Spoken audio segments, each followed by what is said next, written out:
Please stop acting like that. I can't. All right, calm down.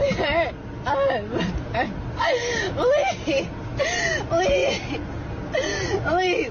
Please. Please. Please. Please. Please. Please, Walter. Please, Mommy. Please. Please. Please. Please. Please. Please. Please. Please. Please what? Please take me back. I took you back. You don't want to be with you and everybody else. I want to feel it way. Please take me back. Please take me back. Please. Please take me back. Please take me back. Please. Please. Shut up. A grown woman throwing a tantrum because she cheated. Wow, this generation is a mess. What we're seeing here isn't genuine regret, it's a teary-eyed performance designed to win sympathy. Don't be fooled by the waterworks. Those tears aren't about hurting the guy, but about losing the comfortable lifestyle he provided. There's a big difference between truly regretting an action and merely regretting getting caught or facing the consequences. These emotional displays are often just tactics to manipulate men and try to keep them anchored in the relationship. It's less about him and more about maintaining the perks he brings. So remember, guys distinguish between genuine remorse and a staged act meant to preserve the luxuries. Don't let yourself get played. What kind of world do we live in, where a normal, regular girl cannot find just a regular guy out here to date? Because these guys don't want a real woman. They want a fantasy. They want to live in this fake fantasy world. They would rather jack off to some screen, to some robot, rather than actually deal with a real human being and what comes with that. You know why? Because it's easier. And I am done. I'm done. Let's break this down without any sugarcoating. The modern dating dilemma stems from feminism's misleading promises.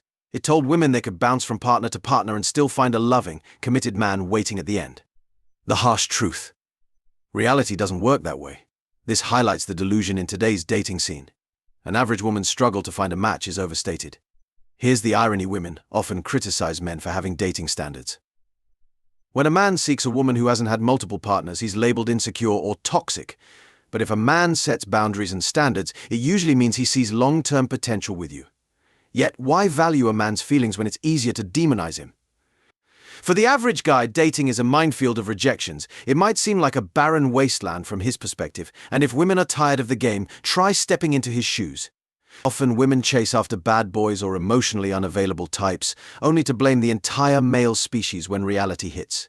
Let's be real, there are plenty of average guys who would genuinely value a meaningful relationship, but they're often overlooked or stuck in the friend zone. The average guy is about 5 and earns a decent salary. Sure, some might scoff at this if their standards are set at a 6-foot millionaire. Where the fuck are our kings at? Don't worry, fellas, I got this. They're at work right now, saving so they can get their passport together, so that they can go ahead and get a wife that's foreign who has traditional values. They're at work right now, saving for retirement for one, because they don't want to take the chance of marrying a woman who can take half of their shit. You've canceled them. You've silenced them. Because either you was spouting a feminist narrative that doesn't allow men to be men, or you were silent while your sisters did and you didn't check that shit. They're effeminate because they were raised by single mothers and denied contact with their fathers. They're effeminate because you socialize them in school to act like women instead of to be men. They're effeminate because you taught them everything about their masculinity was toxic. You've turned them into women or disenfranchised them. I have a question. How long have you been with your man? 6 months. How does he feel about you coming out dressed like, you know, how you are? So it feels like a little bit of a pointed question, but he trusts me and I trust him, so... Did you guys ever have a conversation beforehand? Yes. Yeah. What'd you guys discuss? It was more of like I'm going to do this, but I trust your input, so I'm going to let you know. But in the end of the day, it's like we are our own people, so I'm going to do what I think is best for myself and for our relationship. People will sexualize you for what you look like, when you have a certain body type no matter what you wear. So you might as well own it, you might as well be confident about yourself, but it doesn't necessarily convey that you're on the market or that you're looking for a guy. It's just you having fun with your girls. So Based on how she's dressed, do you think that she's single or in a relationship? Oh, single, for sure. This right here is a snapshot of modern dating, a perfect storm of mixed signals, misplaced priorities, and blind delusion. Ladies, let's get real for a second. You're heading out in clothes that leave almost nothing to the imagination, and then you're puzzled why men don't trust or value such behavior in a committed relationship. News flash, it's not rocket science. The way this woman talks about her conversation with her boyfriend doesn't sound like a healthy discussion. It's more like she steamrolled him, dictating how things should be. While individuality is important, respect and consideration for your partner's feelings should never be sidelined. Now, let's tackle the elephant in the room. Yes, you can wear whatever you want, it's your body. But remember, when you're in a relationship, you're not just representing yourself, you're representing both of you. What you do reflects on your partner, and vice versa.